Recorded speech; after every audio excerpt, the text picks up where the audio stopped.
અમારા બધા સગાવાળા તો ખેતીને કોઈને માનતા નહોતા. હવે ખેતી એને પૂછ એના મને નથી ખબર પડતી, પણ આજથી વધારે ખબર પડી કે ખેતી નહીં કહેવાય એમ.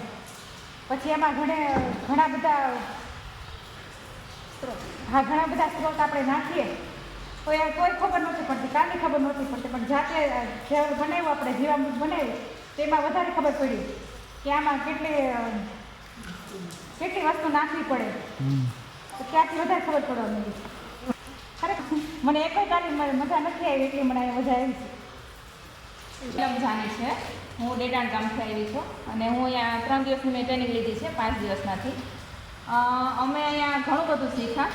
જોકે અમારે જમીન છે 25 વીઘા, પણ અમને છે ને વાવા નથી દેતા. મારા સાસુમાં છે ને ના પાડે છે કે નહીં તમને ન આવડે, પણ અહીંયા છે અમે થોડો ઘણો અનુભવ લીધો ને એટલે હવે એમ થાય છે કે અમે કાંઈ નહીં તો કાંઈ નહીં 2 વીઘા તો વાવી જ નાખી છે.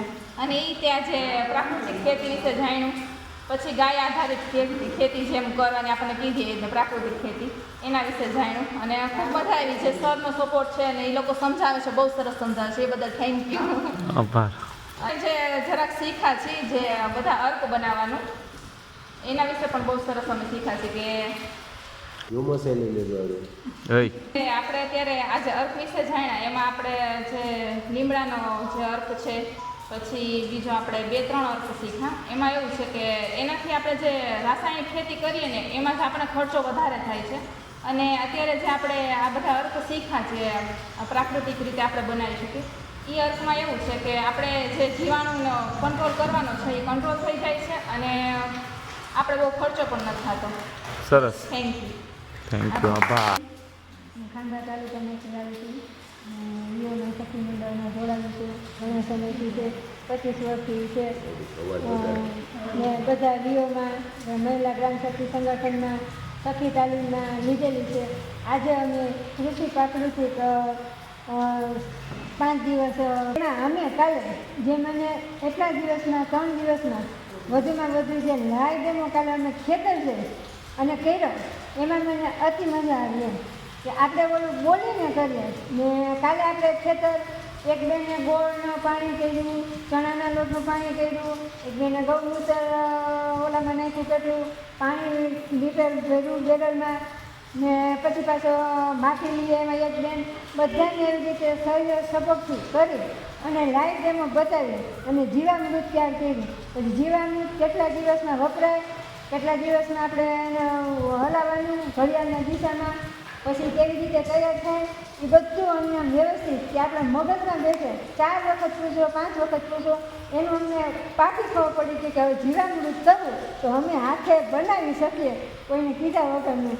એટલે અમને વધારે તાલીમમાં જીવામૃત, બીજામૃત એ પણ લાવી બતાવ્યું. એને 48 કલાકની અંદર આપણે વાપરી શકીએ. 7 દિવસની અંદર એ બિયારણને આપણને ઓલું કરી દીધીએ કે વાપરી દીધીએ કે કોઈ સતત 5 દિવસ વરસાદ હોય તો કદાચ આપણે એમ કે બીજા મૃત તૈયાર કર્યું તો શું કરવું એમ, તો કાંઈ એની ટેન્શન નહીં લેવાનું, ચિંતા નહીં કરવાની. 7 થી 8 દિવસની અંદર બીજા મૃત વાપરવાનું. જય શ્રી કૃષ્ણ. અમને મજા આવી તાલીમમાં. જય શ્રી કૃષ્ણ. મારું નામ સોનમ છે. હું ખાંભાનું બાજુનું ગામ ચકું છું, ત્યાંથી જાઉં છું. મારે જમીન છે થોડી છે, 3 વીઘા છે, પણ અત્યાર સુધી રાસાયણિક જ કરીએ છીએ. આ વખતે જ બિયારણ છે કપાસનું કર્યું છે એ રાસાયણિક પટાકેલું છે અને અત્યારે અમે યુરિયા 1 વખત આપી દીધું છે. પણ અહીંયા આવ્યા પછી જે પહેલા દિવસે જાણવા મળ્યું હતું કે એનું યુરિયા ડીએપી એનું જે માપ કેટલું હોય ને આપણે કેટલું દઈએ છીએ એ અત્યારે ખબર પડી. અને આ અહીંયા તાલીમ લીધી, આપણે 3 દિવસની તાલીમ આજે લીધી છે.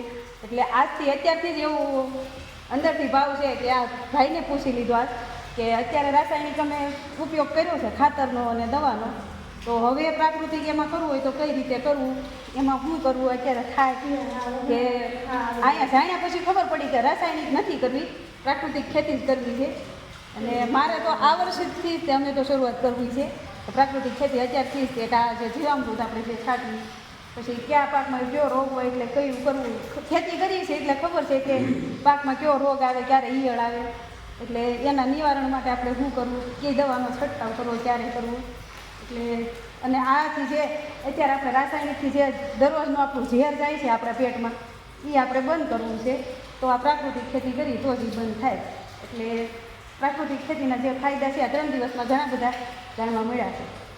આભાર. મારું નામ નર્મદાબેન કાંતિભાઈ ઠુમર, ગામ ખાંભા.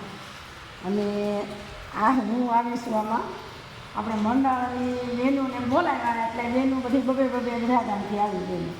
પણ આપણે જે આમાં રાશી ને એમાં 3 દિવસનો આનંદ ઘણો આવ્યો. એમાં કાલે આપણે ગયા ને રોહિતભાઈ કારેટાની વાડીએ, એમાં વધારે પડતી આપણને માહિતી મળી કે બનાવ્યું આપણે બધું જે બનાવ્યું ને બીજ અમૃત બનાવ્યું ને હા. એમાં ગાયનું ગોબર 5 ગોબર લીધું, પછી દળમૂત્ર લીધું, પછી સૂનો લીધો અને પાણી લીધું. આપણે એ બધું બનાવી એ બધું ભેળવી પછી એનો છંટકાવ કરવાનો. એ પ્રમાણે એમાં સાચતા રહીશું. મારું નામ ગીતાબેન છે. પહેલાં તો એવું છે કે મને આજે પ્રાકૃતિક ખેતી વિશે હમણાં 5 દિવસથી તાલીમ લીધી એમાં જાણવા મળ્યો. પણ એના અગાઉ મને ગાયના ગોબરથી ને ગૌમૂત્રથી આમ બહુ આમ થાય. કાલે નીલમબેને જે ગાયનું ગોબરનું ઓલું બનાવ્યું એ જોયા પછી મને રાત્રે જમવાનું ન ભાવ્યું. હું રાત્રે જમી નહીં અને એને હાથની મેં વસ્તુ ન વળી. મને એટલી હૂંફ ચડતી હતી. પણ એના જે ગુણ મેં તમારી લોકો પાસેથી સાંભળ્યા અને કાલે જે આપણે ખેતરમાં કરીને જોયું એટલે મને એવું થાય છે અત્યારે અમારે કોઈ ખેતી વેતી છે નહીં અને અમે ફ્લેટમાં રહીએ એટલે કોઈ નીચેની જમીને નથી. પણ હવે મને એવું લાગે કે મારે 10 કુંડા લઈને અને એમાં ગમે એ વાવું છે અને આ પ્રાકૃતિક રીતે જે કાંઈ ગોબર ગૌમૂત્ર થતું હોય એ બધું નાખીને જ મારે વાવવાનું છે. બીજું કોઈ મારે કાંઈ નાખવાનું. મારું નામ દક્ષા છે. ડેડાણ ગામથી આવ્યા છીએ અને નીલમબેને ફોન કરી બોલાવેલી છે. ને અમે ખેતીવાડીમાં હું ખેડૂની દીકરી છું. મારા પપ્પાની ને એને જમીન છે, અમારે કાંઈ છે નહીં. પણ મારા પપ્પાની એની જમીન અમે વાવી છીએ 7 વર્ષથી. ને અત્યાર સુધી અમે કપાસ વાવતા હતા. કપાસમાં અમને કાંઈ વધ્યું નહીં. અમે રાસાયણિક ખેતી કરતા હતા. આવી પ્રાકૃતિક ખેતી નથી કરી. પણ આવું જે 2-3 દિવસથી તાલીમ લીધી છે તો હવે અમને એવો વિચાર આવે છે કે અમારે આવી જ ખેતી કરવી છે. એમાં કાંઈ વધતું નથી. કપાસ અમે 3-4 વર્ષ વાવ્યો પણ 25,000ની કપાસ થાય છે ને 15,000નો ખર્ચો થાય છે. અમારા આખા વર્ષની મજૂરી અમને 10,000 રૂપિયા મળે છે. એમાં અમારી એ દાળી નથી નીકળતી, કાંઈ નથી નીકળતું. ને અમે ખેતીવાડી આવી રીતે કરી છીએ. પણ હવે આવો વિચાર આવ્યો છે કે અમારે આવી રીતે આ વર્ષે અમે દેશી ખાતરે નાખ્યું છે જમીનમાં ને હવે દેશી ખેતી કરવા માંગીએ છીએ બધું. પ્રાકૃતિક ખેતી. હા.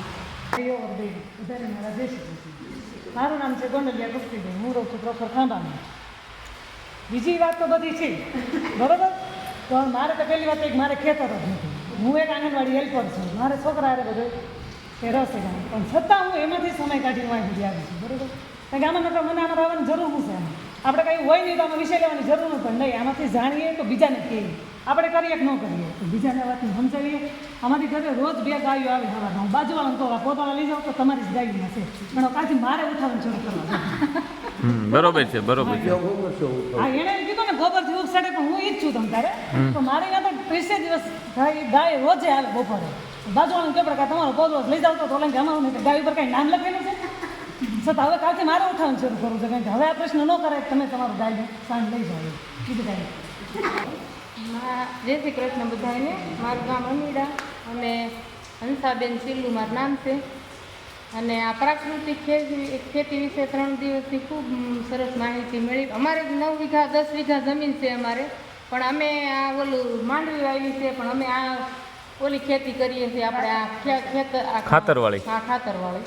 એટલે અમે હમણાં એ ખાતર DAP વાવી દીધું છે હાયરો માંડવીની. અને હવે પછી આ તાલીમ લીધી ને તો એમ થાય છે કે હવે આપણે એવી રીતે છોકરાને થોડુંક સમજાવી અને આવી રીતે ખેતી કરવાનો વિચાર થયો છે. જીવામૃત બનાવીને પાઈને જીવામૃત બનાવતા આવડે છે? હા, એ તો શીખી લીધું. હા, તો એ બનાવીને પાઈને ખેતી ચાલુ કરી દેવો ને. છોકરાઓને કેવું ને ભાઈ આપણે તો જતા નથી, હા. ઘરવાળાને કેવું આપણે. પણ એમ તમને યોગ્ય લાગ્યું? પુષ્કળ છે એમાં, લીમડા બહુ છે. અને વરસાદ વિયો ગયો, નિંદાવી ધોદાવી નાખ્યું ત્યાં ઘોડા નથી.